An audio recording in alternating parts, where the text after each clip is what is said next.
یەکێکی تر لەو مبالغە غەریب و سەیرانە کە خەڵکی پێ ئەکەرێنن ئەڵێ الله عز اسمه عرض ولايتنا على السماوات والأرض والجبال والأمصار. النوري لمستدرك الوسائل مجلدي دوام لا برصتنا وتوبينش أروها هادي الطهراني لكتابي ودائع النبوة لا برصتو بنجاو بينش أم رواية نقلة كنوالين خواي پروردگار عرض ولايتنا على السماوات والأرض والجبال والأمصار.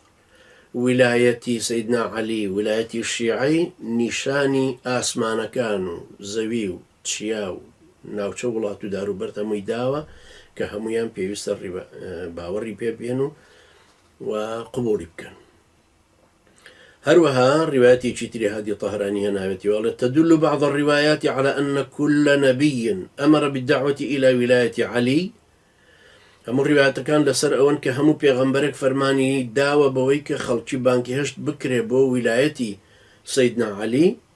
بل عرضت الولاية على جميع الأشياء فما قبل صلح وما لم يقبل فسد. بەڵکو ولاية سيدنا علي خراوة بەرچاوی بەردەستی هەموو شتێک شت ئاسمانەکان و زەوی و داروبەرد و گیانلەبەر و بێجیا و ڕوەک و داروبەرد و کرم و حەشەرات و هەرچی ئەوەی پێی بوترێ شت خراوەتە پێشچاوی و هەرچیەکە قبوڵی کردبێ بەوە ساڵح بووە. یعنی ئەمان کرمی ئاوریشمە ئەمە ساڵح دەرچووە ئەمە لەبەرەوەی ویلایەتی عەلی قبوڵ کرد. ئەوی تریان بۆگەنی لێدێ و ئەوی تریان پیسەیاوە نەخۆشی بڵاو کاتەوە ئەویان لەبەرەوەی کە ویلایەتی عەلی ڕەفز کرد.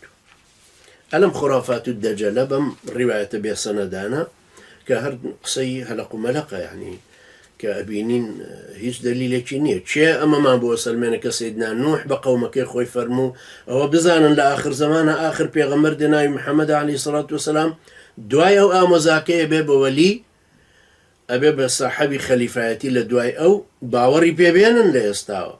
چێت ئەمەمان بۆ ساغە کات. ئەگەر ویلایەتی عەلی کوڕی ئەبی تاڵیب لە پەیامی پێغەمبەرانە هەمووی نووسراوە ئەی باشە بۆچی ئەمە تەنها لە لای ڕافیزە هەیە؟ یعنی بۆچی ئەم ڕیوایەتانە نابینن لە تەوراتە لە ئینجیلە لە شتێکی تاریخیە لەم هەموو وەسائقانی کە ئەدۆزرێنەوە لە کەلەپوری ئومەتانە لەم هەموو قاڵب و بەردی ئەوەی کە لە سەری نووسراوە لەم هەموو نووسینە بزماریانە لەم شتانە.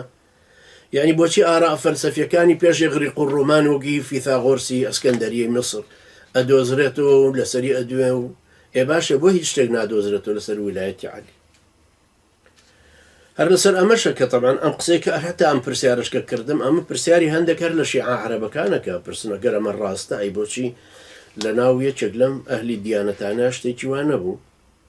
پاشان بۆچی هەندێک لەم ئەهلی دینانە مسلمان بوون قەشەی و مەسیحی و مسلمان بوون لە کۆنە تا ئێستا جوولەکەیە لە کۆنە لە سەردەمی پێغەمبەر عەلەیهی سەڵات وسەلام مسلمان بوو.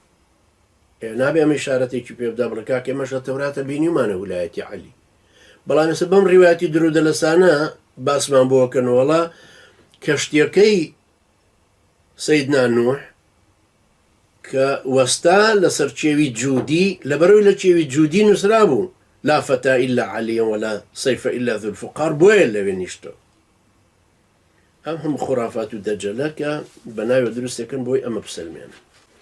نقدي أم رأيك عرب كان إخوان كردو يا نزياتر وات آية الله عرب كان بس لو كانوا قالنا ما براسي الرأي شي زور فاسد وزور دور لحقيقته و ألين أمش يعني چونك هيش دليل شي لسرنيا لەبەرەوەی خوای پەروەردگار ئەوەی کە خستێتی پێشچاوی هەموو کەسێک و هەموو پێغەمبەرێک یەکەم جار بانگەوازی بۆ کردووە تەوحیدی خوای پەروەردگارە.